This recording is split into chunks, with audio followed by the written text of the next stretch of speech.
Okay, sit right here? Yeah, that'd be great. Okey-dokey. How are you today, Edward? Well, we're gonna see. What's your last name, Edward? Dennis. And can you spell that for us? Dennis. Awesome. Thank you very much. So, Edward, what brings you in today? What did what? What brings you in here today? To audition for this great role in the next episode of Star Wars. Well, excellent. I'm so glad that we're able to capture this for you. Mm. So, how far away did you come from? Where are you living around here? Midway Airport. I heard somebody else in here is from Midway. Yeah, you guys should carpool maybe. Yeah. So how long have you lived down there? Since 95. 95. And you must love it if you've been there for that long. It was kind of a strange transition for me because I normally were living on the the lakefront area or whatever, and my wife wanted to be closer to her parents because she was taking care of them because they were ill all the time, and we didn't get much to see each other sometimes because she would always be on the south side where she grew up.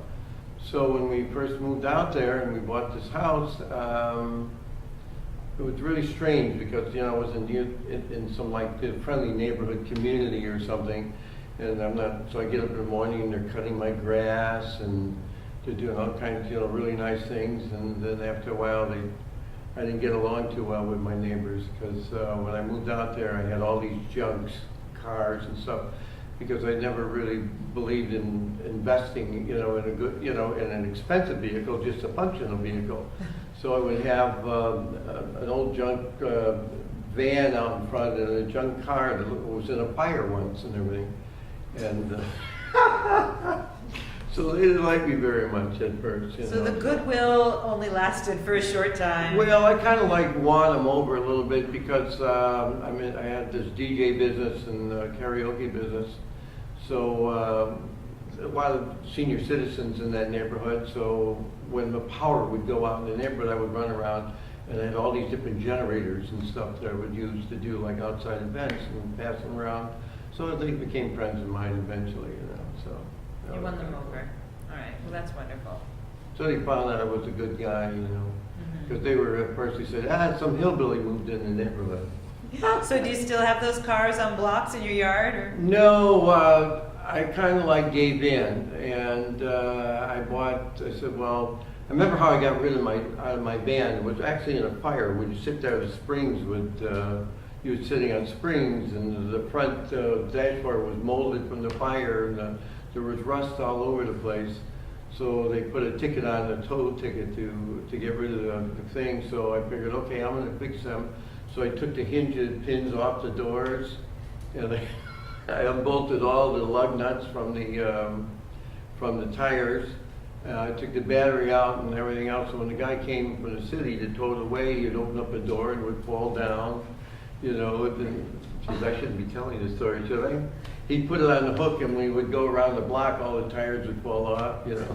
Wow. Well, you got them. So I got them back, but I went out and bought all new vehicles. Oh. I bought a new Jeep, LTD, and bought my wife a new car and stuff. So then everything was fine. So everybody wins. Yeah, everybody wins. All right, that's good.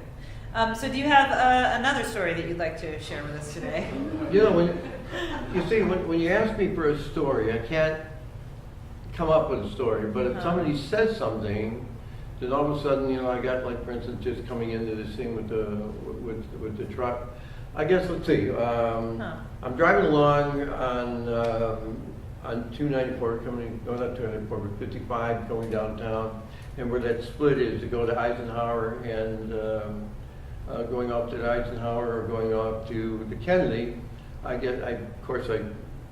sneak in there at the last minute and I cross the white line. You're not supposed to do that. State trooper's waiting for me over there, and he pulls me over.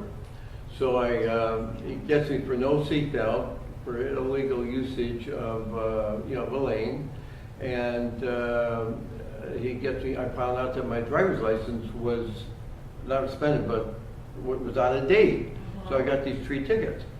So I figured, okay, I got it all set how I'm going to go to court. I figured he couldn't tell I wasn't wearing a seatbelt because I had tinted windows. Because I kind of put it on at the last minute. and come up with some excuse for lane usage and whatever. So I go to court, and I'm sitting in the front seat, and I'm waiting for the judge to call, and clears out the whole courtroom, gets cleared out. And I'm just sitting there by myself. So the judge says, "Is there anybody's case here that I didn't hear?" You know, and I said, "Yeah, you know." And so I go up there, and I'm ready with my story, and they said, "Do you have a valid license?" I said, "Yeah, well, I renewed the license." And the state's attorney says, "Well, the state has elected not to pursue these cases." And I'm wondering, what went on here, you know?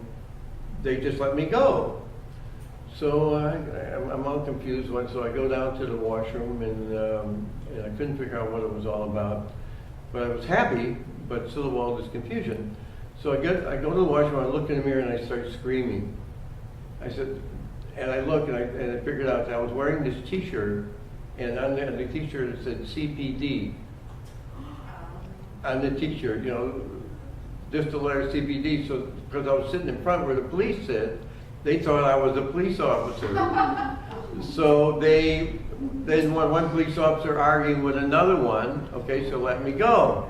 So fast forward it, you know, several months, I get another ticket, and I figured, you know, I forgot what the ticket was for, but I lost the court date, and I forgot about it, and I figured I'm going to do that again. You know, if that works the first time, I'm going to try the second time. So, but yet I wasn't prepared for it. I had a doctor's appointment, so I figured I'm going to go and get a continuance.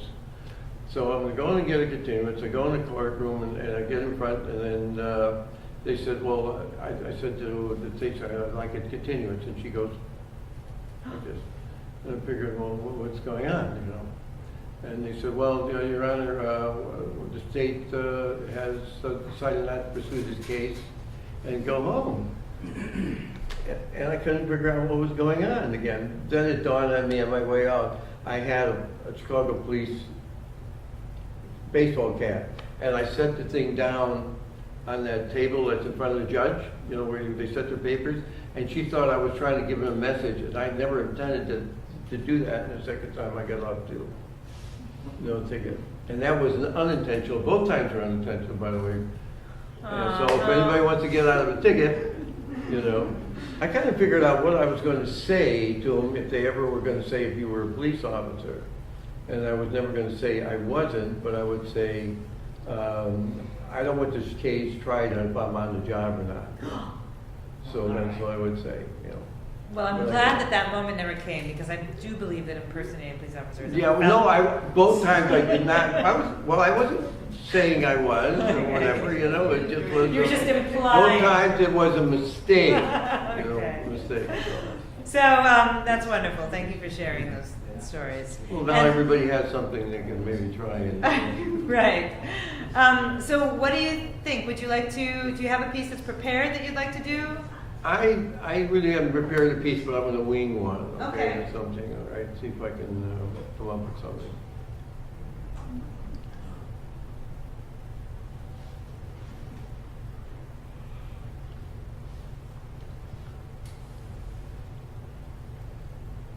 You know, years ago,